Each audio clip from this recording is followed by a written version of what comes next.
I was fascinated by the world that he had created and what he was saying with it. This kind of detail and this kind of richness of thought, but I didn't know anything about it until I was sent the materials for this. And so then I just took a deep dive and found it completely incredible. Very intrigued about understanding his perspective on the world. And he was incredibly excited about being there, but I think we all were, about just being part of that, part of the first creation of a real space of the Backrooms. Welcome back to another edition of Scene Stealers, where we watch our favorite scenes with our favorite actors. Today, we are blessed to be sitting with Chiwetel Ejiofor, Academy Award nominee, BAFTA and Olivier winner. You are the man. It is so awesome to be sitting here with you. As you can see, we're not in our typical studio. We are in the back rooms. And that's what we're gonna talk first. Yeah. I got nervous even coming in here. I told you before we started, it made my nipples a little hard. I was like, what's going on? It is terrifying. Do you have PTSD? A little, yeah. As soon as I walked in myself, it takes me right back. You know, we had a huge set of this, you know, and we were wandering around, getting lost, trying to figure our way through it. You know, it was great to have it as a physical space, but yeah. I heard it's a 30,000 foot set, right? The crew was getting lost on, stuff like that. Yeah. When you're watching the movie, you really feel it. I truly felt like the movie was touching me at times. Like the liminal space, it surrounds you. When you're on set, are you feeling that as well? Yeah, I mean, I didn't realize that was the first time that it was a physical space. Mm-hmm. You know, maybe this is the second, you know, and that Kane had managed to create everything that you see in the YouTube series, you know, himself had just created it on the computers. And I was amazed by that, you know. I thought, and he was incredibly excited about being there, but I think we all were, about just being part of the first creation of a real space of the Backrooms. Now, had you heard about that before you signed on? 2019 4chan post is where it kind of got its origins. Yeah. When did it cross your desk? No, I didn't know anything about it. Yeah. I didn't know anything about the Backrooms. I was not familiar with Kane and his work. I'd heard a little bit about liminal spaces, and that was becoming a kind of thing, which I thought was like really interesting as an idea, you know, just you know, because it is creepy. There is something unsaid about those kind of spaces, which I thought it was an interesting thing to lean into. But I didn't know anything about it until I was sent the materials for this, and they included, you know, the web series and, you know, and everything. And so then I just took a deep dive and found it completely incredible what Kane had done with the post, you know. Now, you mentioned Kane many times. Kane Parsons, the director, creator of this.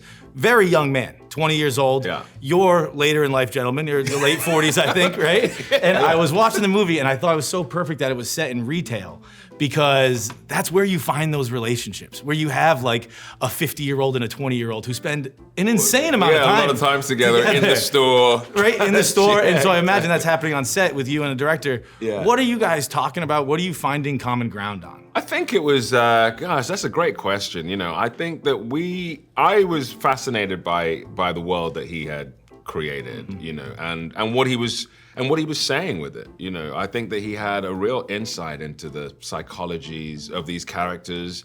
And, you know, for Clark, you know, the character I play, somebody who is a little later in life, who maybe has made some choices that he's not entirely happy with, and maybe doesn't feel that there's any way to get back to where he started from, you know. And maybe that is a little metaphor for being a little lost, you know. And I thought it was just so fascinating that Kane had this real handle on those kinds of psychologies, being so young, being like 20, and, you know, the future is wide ahead of you, you know what I mean? And I guess we spoke about that, just spoke about his sort of ideas, where they came from, what we were thinking about in terms of, you know, our differences and where they landed us in terms of these characters.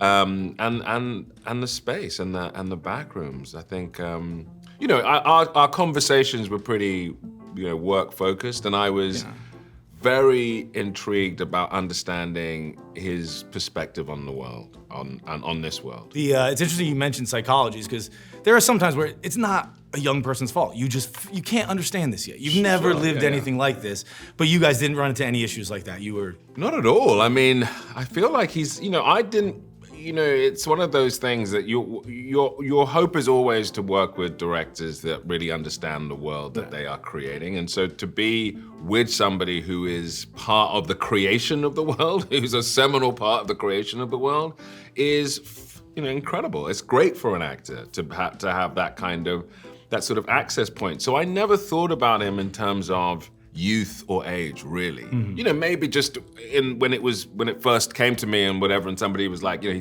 you should know he's 20 years old. Yeah, yeah. He was 19 or whatever. I was like, really? That, you know, but as soon as we started having conversations about it, that was maybe the last time I thought about that, really. You know, it would pop up maybe casually when we were out in dinner and he would talk about some of his references, and you'd be like, oh, I see, yeah, because he's 20. But it's, but not in terms of like the work and what he was what we were talking about and what he was trying to get to. When you guys were at dinner and he's talking about his references, what are some of his references for this? Well, I think that his references all kind of come back to this, to the liminal spaces and his creation of the YouTube series. One of the things that I was like, because I don't think he has a broad knowledge of like lots of movies and stuff like that, and I don't think he was pulling on that particularly, which I also found really refreshing, that you're not just sort of talking about the same movie titles. Right, the five directors. Exactly, you know, you're just like, it's like a completely different frame of reference, and so he's really inside this kind of, this world. Yeah. And what he's created and expanded on in the lore and the understanding of these liminal spaces. And so that's you know, one of the things in the web series that I really responded to was that whole episode on the fluorescent light bulbs, and the light bulbs in the back rooms, and how they fit the holders, and how some of the coding of the holders are not the correct ones for the light bulbs. And there's a whole episode on that. And I was like, this is incredible. You know, this kind of detail and this kind of richness of thought. And to know that some people, maybe a lot of people might be like, okay, but there's a lot of people also who'd be like, yeah, that is fascinating. I want to kind of uncover every single element and understand every single aspect of this. And I find that really exciting. So that's what he kind of, I mean, that's him in a way. Did you feel any pressure? Because this is, I would say, one of the earlier times that a major studio is investing in like internet IP.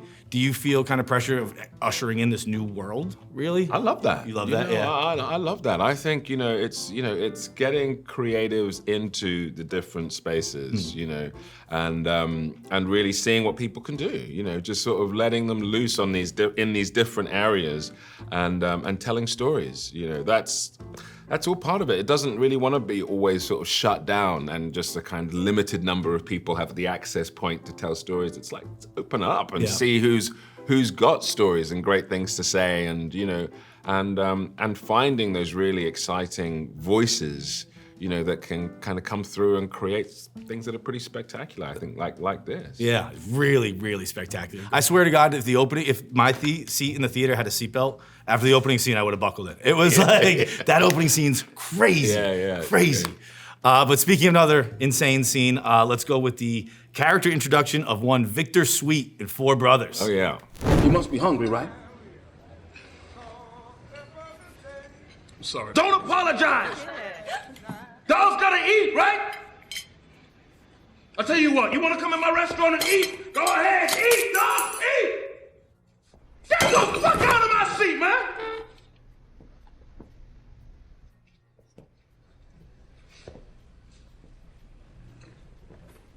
Eat! That's a good boy.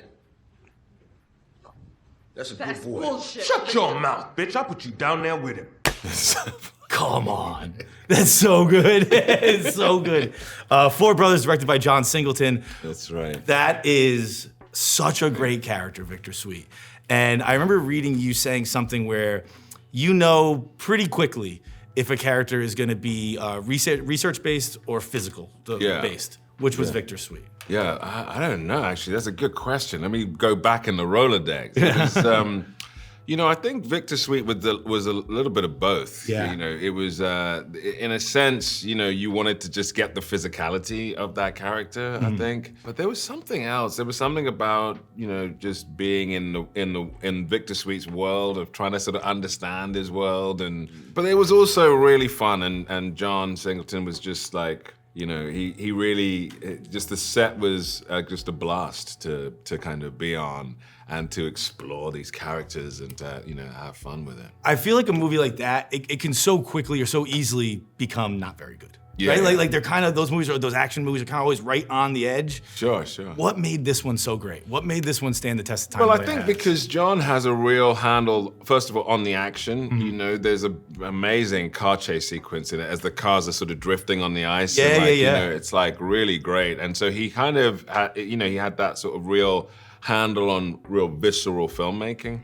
But he also, he was a director who loved characters, you know, and could really bring out different characters, just different shades of people. And he had a lot of fun, you know, had a lot of fun with these characters. So as an audience, I think you're engaging with all of those things. He had a great sense of humor, you know. So like all of that is kind of coming out at the same time. And then you have an introduction like that for Victor Sweet, and you just want this guy to get his comeuppance. Yeah. You know he will, Yeah. but you want it so badly. And it's not with him threatening people in the sort of straightforward way. It's just this behavior, this mode of being. Who were you thinking while because he's so disgusting. He really is. He's vile, he's horrible, and But it's I think that you always want with characters like that, you want the audience to be kind of a little bit excited by these characters, right? That you completely think he's the worst, but you can't really stop watching him. Because he's just so like, you know, there's a complexity to his evil, or there's something sort of,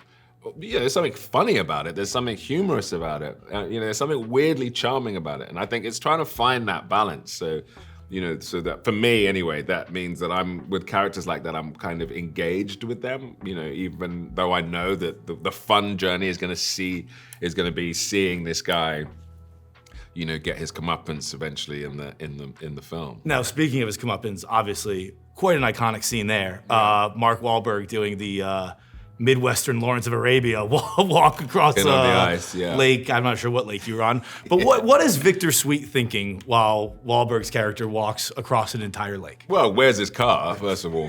Where'd he come from? It's crazy. He walked like 7 miles today. And and I think he just thinks he's gonna win this final showdown. Doesn't expect the kidney punch. I think it's that kidney punch. It's the kidney punch. Like you can see it on his face. And he's like, ouch. It is the perfect dude. Oh, what the hell? It's right after. You have two great parts of that too, when you're going to the cash and you're like, I like the way you do business, man. It's fucking awesome. Everybody on the cast and the crew was saying that for a week. No way, really? Everything. It stuck with everyone. Everyone who's seen the movie. You get your lunch, you're like, I like the way you do business. Andre 3000, you had a scene with him. Yeah, that that's right. He's so multi-talented, so incredible. Yeah. And in this movie, which I hadn't seen in a long time until I watched it just now, I forgot how great he was. Yeah. And it's crazy that he's so talented he just didn't even think about acting really. He's playing the flute now. Yeah. Well, but I mean, different people go in different paths, and you know, but it was great that he was in the world of that for a while, for the time that he was, and for the time that it excited him. I'm sure it's something he could continue to do at the drop of a hat if he wanted to, you know. But that's his, you know. That's a great way to say it. It was a time was it? What'd you say? Sorry. I don't know. It's gone. It's out gone. there. But at least you got it recorded. I got it recorded. Perfect. Next scene, we have Pavs. Can you help me? What's next? Children of Men. Oh, yeah. Next. Do it again. Do it again. Julian, that's disgusting. Look out! Jesus! Shit. Go. We're gonna make it. Come on, we're I'm gonna not make it. gonna make it. I'm not gonna make it.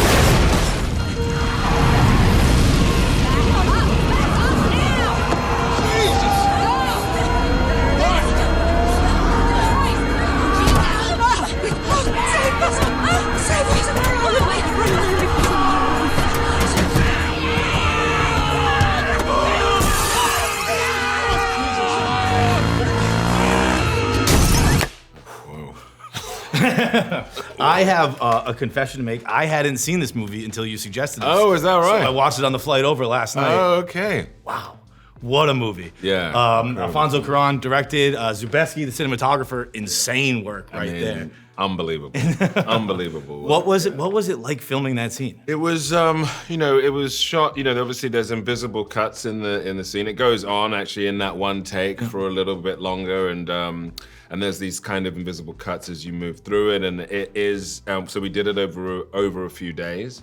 It was incredible. It was. I'd never seen. I mean, the rig was. I think there's clips online. Of the actual rig that was used. For them to sit up, Emmanuel and Alfonso, like up on this kind of double decker. That car was like a double decker two tier, and then the wheel didn't work. There was a guy in the bonnet in the front of the car, where the engine in the engine compartment, like driving the car, and it was, and my chair was like on a hinge. So that I would be moving back and the camera would come, so I'd say a line, hinge back, camera would go across me, come back up, so that the camera could move freely in the interior space and get to everybody and, and do the outside stuff and the interiors. Then you come back in, say your line, and then you would back down. And so it was a real dance with the camera, just a choreographed dance and sequence, over those few days. I'd never experienced anything quite like it. Just to even, for the two of them to conceive that shot in the way that they did, and then the practicalities involved in making it, and in making it practically, with a limited amount of CGI or so on, just to have it as a kind of practical build was incredible. That's amazing. I didn't know the seat. Yeah. And then, so when you're steering, are you working with the person in the bonnet? No, the wheel is not active, so it's just a kind of, that is like just, it's just like pretending. I guess you're not driving, you're going straight the whole time, right? Yeah, and then so he's driving the car, and so, but you're kind of, matching the road. And then, everything else is like you're just having to kind of play in the dance and dance with the camera, really. It was just a kind of choreographed to, I think we had a day or so just on the choreography, just on the kind of how it was going to work with the camera. And so you were doing the choreography before the cameras even came into play, or with the cameras? With the camera, just sort of, first of all, just somebody sort of explaining how we were going to try and do it, and then the camera rig gets set up, and then you're just sort of working on it, and so it's all sort of smooth. But I was still kind of amazed when I saw the film. It's just because having that sequence in that one shot just allows, I think, an audience just to be right in the moment of it in a completely sort of different way. Absolutely. And those are shots that are impossible in a way, because of the angles, because of the way that the camera moves. So unless you knew that there were hinged seats and stuff like this, you just couldn't conceive of how that was happening. Conceive's the right word. I couldn't even guess how that was happening. Yeah. Up next, we have a choice of yours. Yeah. Enduring Love, another movie I hadn't seen until last night. Oh, yeah, great.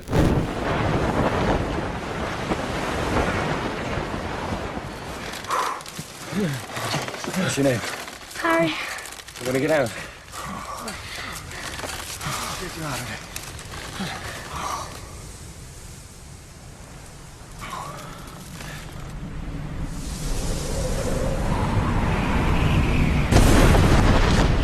Ooh. Another white knuckles. Yeah. What made you choose this one? Because of how it plays out, Yeah. and just the what happens next as well. Without wanting to give too much away, but the balloon takes off again. What did you? I finished the whole movie and I thought it was incredible. I thought Rhys Ifrons. He was unbelievable. Yeah. Are you letting go? I mean, it's a great, I think that any story and any kind of real introduction of character is so rich when it offers dilemmas. And in that circumstance, you see that the instinct, and it's part of the Ian McEwan's book, obviously, Enduring Love, and the beginning of the book, is the instinct to help, the instinct to be heroic. Yeah. And the car stops and people are just running, and you can see that they're just ordinary people just running to help this situation. But of course that situation takes a turn, when that second gust of wind comes and they all get sent up together. And at that point you're faced with a dilemma, and a dilemma shows character more than anything? Do you let go, knowing that that's going to send those still holding on to help the boy further up? You know, or do you hold on knowing that if other people let go, then you might be the last one on this, you know, hot air balloon and not in the bucket? So. I really loved that about the movie. That there is no answer. I don't know. Was it the right move or was it not? Yeah, we'll never know. Yeah, but I can see how that'll haunt you. Yeah, there's no easy answer. And then obviously in the way that Roger Michell shot and sequenced that film, beautifully edited, you know, just incredibly well made, you know, just as a you know, another phenomenal director in Roger Michell, and so yeah, beautifully put together sequence. Yeah. Speaking of beauty and also some real harrowing stuff, next up, 12 Years a Slave, directed by Steve McQueen. I apologize for my appearance, but I've had a difficult time these past several years.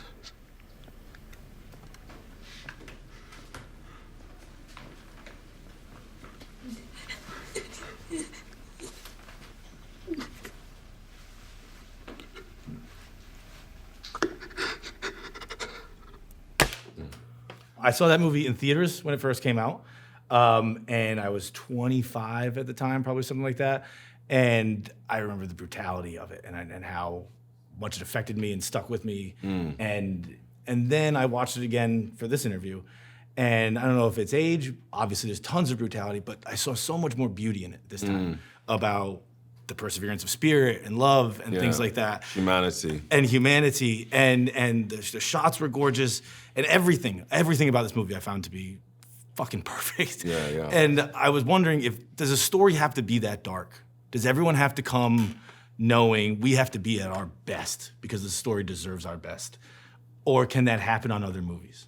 Well, I don't know. I mean, it's, I think you want to try and tell all stories with, you know, intention and, you know, but obviously there are some stories that really carry, you know, a real weight and all of the ghosts that they bring and all of the spirits that accompany the film, and that's, you know, that obviously was the process with this film and dealing with the lives of real people and their experiences. You know, that was. You know, in many ways, not very long ago, actually. Right.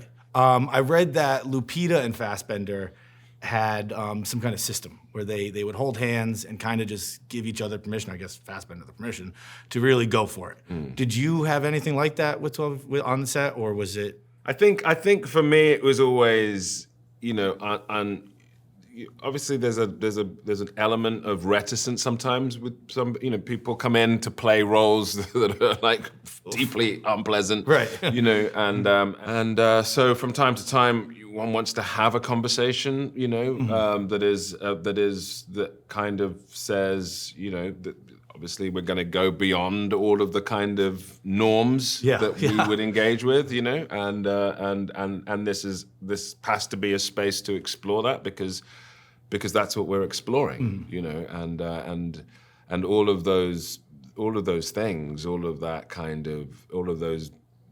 violence, all of that anger, all of those kinds of behaviors were part of it. So it had to be explored in that film. Now, obviously, the emotions on this set must be all over the place. What kind of vibe is Steve McQueen trying to bring to set? I think it's empathy.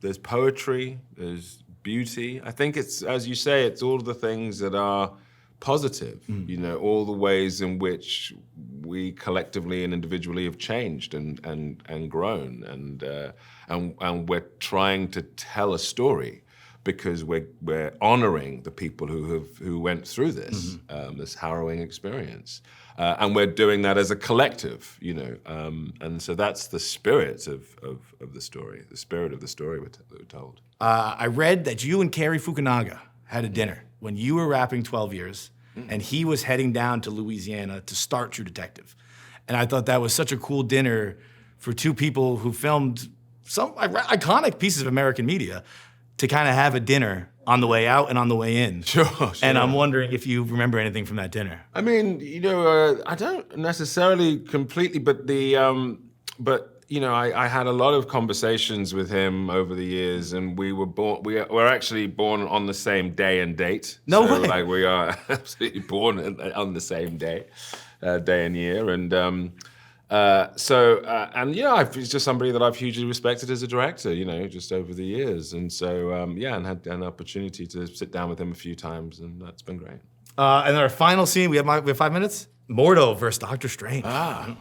When you're starting off with something new, it seems like your to-do list keeps growing and growing every day with new tasks, and that list can easily overrun your life, okay? Trust me, I know what you're dealing with. Finding the right tool that not only helps you out, but simplifies everything can be such a game changer. And for millions of businesses, that tool is Shopify.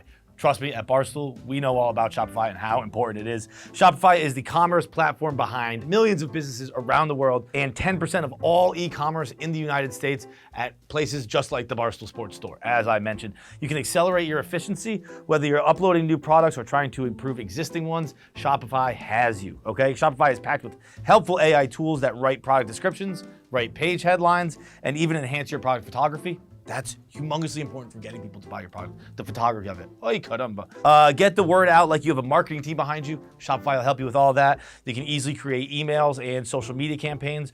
Wherever your customers are scrolling or strolling, Shopify will help you find them. Start your business today with the industry's best business partner, Shopify, and start earning. Sign up for your $1 per month trial. That is $1. $1. I'm gonna keep using different fingers. That is not that one. $1 per month trial at shopify.com/scene, SCENE. That is shopify.com/scene to start your $1 per month trial. Go to shopify.com/scene, SCENE. When do I get my relic? When you're ready. I think I'm ready. You're ready when the relic decides you're ready. For now, conjure a weapon.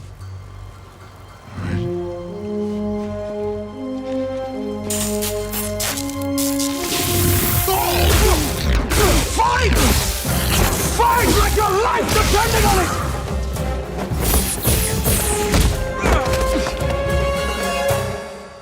Because one day, it may.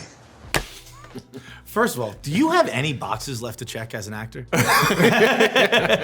Like, we just went from fucking Academy Award nominee to Marvel. I've been incredibly lucky, with the variety of characters I've been able to play, and then I do find that to be a really special part of the work that I do and have been able to do over the years. So now, filming a scene like that, a fight scene, is that more like learning a dance or learning a fight? I mean, I think that what you're trying to do is explore character through movement, and that's like, in the end, which is any fight scene. I mean, a fight scene and a dance is the same thing, But I think that what we're always trying to do is see how it's not a question of just the movie stopping and then these two characters have a fight and then the movie carries on. It's actually like, how is the film continuing through the fight? Well, that's what's so impressive that you're doing here is you're explaining canon, exposition, you're fighting and telling the viewer everything we need to know about Doctor Strange, who at the time wasn't a huge Marvel property, right? Like, Doctor Strange wasn't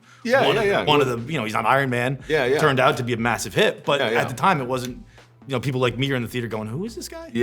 And so that's a way of doing that, and then also of analyzing and uncovering elements of their relationship and their bit of storytelling in the subtext. So it's and that's the kind of fight sequences that I really like. Is the ones that kind of have a lot going on, and you can get into all of the action and the kind of moment of it, but it's also progressing story, it's also progressing narrative, it's also doing a lot of hard work, and sometimes exposition, but it's a good way of doing exposition, because it's kind of masked within everything else. Right, it's entertaining, it's fun, like, it was perfect, it's perfect. Now, Benedict Cumberbatch, someone you knew from the prior movie, very different relationship in this type thing. Does that stuff extend to offset relationships with different characters? Not really. I mean, I suppose it can. I've not really been one of sort of really taking it, too far with the offset, stuff, in terms of like if your characters are contentious and then you're contentious in real life or whatever. Right. Like, no, because you're both everybody's trying to tell a story, everybody's trying to kind of, to find a rhythm of trying to get to, of finding ways, hopefully interesting ways of telling the truth, interesting ways of telling the truth about these two characters. And sometimes it's good to get to know people a little bit because it makes that process, I think, a little bit easier, a bit more fluid. So you kind of want to sort of get on and be open to kind of understanding each other. And become friendly. And luckily enough, everybody that we're talking about, are great people, and easy to get on with. So, it's, no, but I think that whether you're playing contentious characters or whether you're playing friends or whatever, I think it's all the same. You want to kind of try and find that language together, and it's easier to do that if you get on and can be open with each other, offset. Now, Mordo, one of the few characters who's had a post-credit scene that not much came from. And he talks about that, or is that kind of? No, I mean, I don't. Yeah, I suppose it's always possible. Yeah. So, and that's the point, isn't it? That in a way that it's out there, and and however that shifts and lands is all part of what could be. Well, it has been one of the honors of my life to sit down and talk with you. Thank you so much for your time. It's been an honor. Thank you. Thanks so much.